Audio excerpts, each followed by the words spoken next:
Hey, welcome back to the Honda Ruckus project update. This is, I think, number 4 or number 5. I wanted to talk about what I've done since the last video. I talked a little bit about a DIY solution for the Ruckus, and keen eyes will see that it's not on there anymore. But let's get into it, and I'll show you what I've done.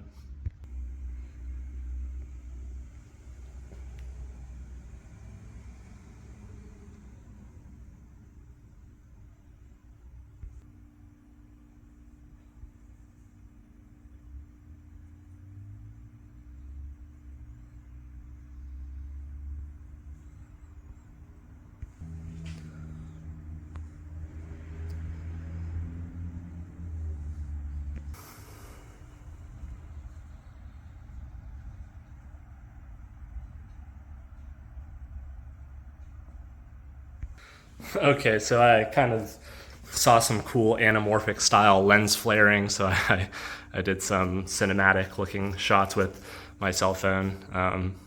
Filmmaker Larry has been taking a leap of absence. I've been busy with school and work and trying to finish up my degree, so during the semester, like fall and spring, during those times I really can't focus on actual filmmaking, and that's one of the reasons why this whole last year I've only done like mobile uploads, and they've just been sort of like vloggy style stuff. But once the summer comes around, I'll try to do some more history narratives and some of that good stuff. But sorry about that. Let's get back to the Ruckus here. Yeah, the main update is that molded under seat storage solution that I actually had this DIY plastic sign material. You can see it's corrugated, has those structures there to kind of support it, and it sticks on a metal stand or base and goes into the grass. This stuff is great for DIY if it's not super structural, and has a very similar use as this molded plastic here. And this just to me looks way better.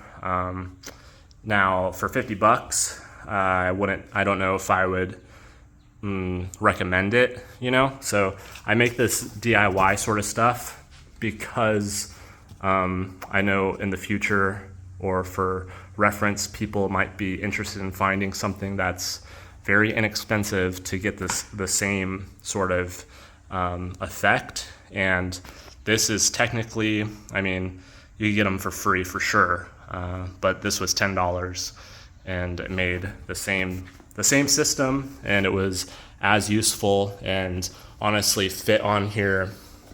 While it's not as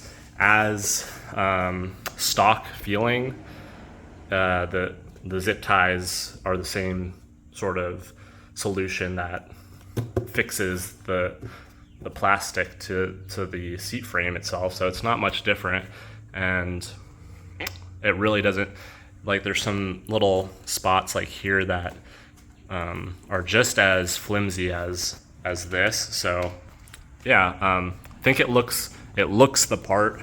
It really brings together that aggressive off-road enduro look, because you know the rear of the Ruckus is kind of like the main design characteristic, where it's floating very naked, and I don't think that this takes away from that, because you could still see the rails. It's still design-wise pretty nice looking and offers a lot of practicality.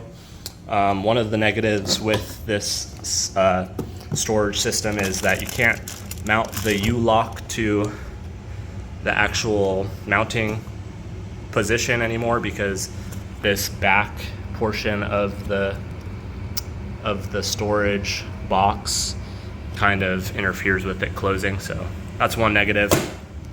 Another storage solution that I've come up with is this little fabric bottle holder, and it holds some safety glasses in there. So whenever I'm just like riding around the block or something, just casual riding and I'm not on like a busy road, I just wear the glasses and no helmet, and it's nice to have those in there just for backup. And that's just Velcroed to this crossbar, and it's not super stable whenever it's open, but whenever I close it, it sort of locks it down more and it's not really moving around too much. It's also going to be in between your legs while you're riding, so not a big deal. And also a cool thing with this is if you don't want it to be exposed, you could just flip it over and then there you go. It's kind of like a little hidden Easter egg for your Ruckus utility uses. So there's that one. And then on the back here, I have this cargo net that's just locked in. It's locked in, where is it locked in at? Oh, it's locked in on these open portions of the seat frame, and then underneath a bit. It's not the best solution right now, but it does work and it's not gonna go anywhere. I have a cargo luggage rack that's coming. So once that comes in, I'm going to kind of fill in this whole back portion and it'll look really cool. There's a user on Reddit that has a ton of Ruckus and Ruckus scooters, and he has this look on his scooters that I really appreciate and I'm kind of emulating here, where he has standard seat frame because it's the most practical and most comfortable for pretty much the majority of riders. Even my girlfriend is 5'1" or something, and she prefers this position over the lowered seat frame that I had on there. Your body's balanced on the bike a lot better. But yeah, anyways, he has a similar, or he sort of posted this stuff and state claim on it, I would say, where he has lower bars, standard stock seat frame height, and it makes the scooter look, I think, the most aggressive in its closest to stock form, while performing better than stock, because the stock bars are more like sweeped and they just kind of make you feel crouched on the bike, whereas these make you feel like you're riding a sport bike. These are just some pro taper bars, dirt bike bars. And so with the luggage rack and that cargo net, it makes the bike look more stretched than it actually is. And I'll post a comment for that Reddit user so you can check out the bikes that I'm talking about. So that's the storage solutions for the back. And then the last upgrade is this speedometer or GPS head unit. This is from a bike company called Shanren. It's a Miles GPS. I don't necessarily recommend this head unit for anybody, but they've sent me products in the past to test out, since I had a stint of riding bikes on this channel quite frequently. But this is just a bike GPS head unit. It's not tethered to a magnet or anything. It's strictly GPS, and it works as well as a phone, if not better, and matches the speedometer pretty closely within what I would consider realistic numbers. I've not gotten it over 42 with this. Right about 41 topping out whenever I'm in a good stretch of roadway. But you can see it's just got a GPS connection at the top there, if it'll focus. Doesn't look like it wants to focus. Oh, here we go. We're in the wrong. There we go. Little GPS signal, and again, not tethered or anything.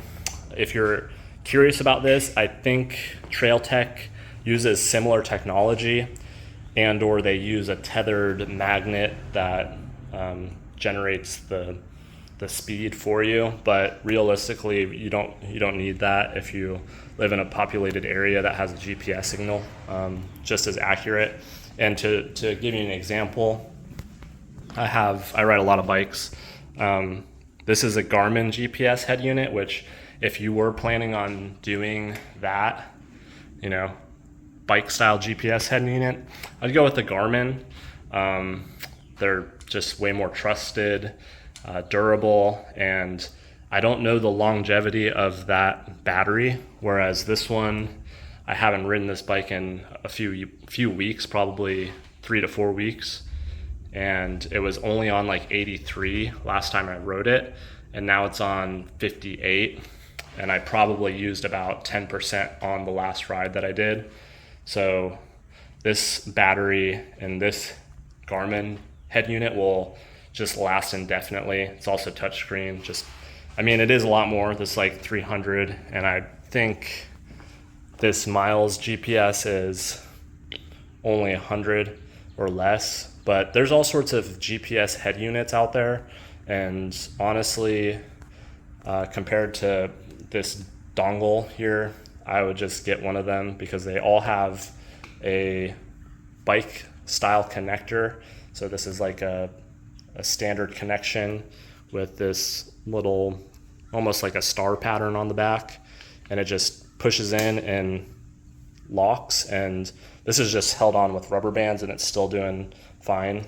On the road, I don't notice it shaking at all.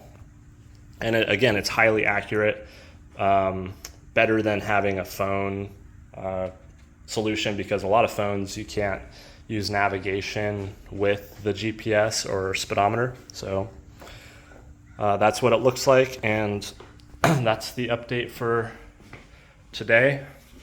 This is the bike as it currently sits. I'll make sure to update with any changes in the future, which will be that luggage / passenger seat, and we'll go from there. If you have any questions, just let me know, and I'll see you on the next one.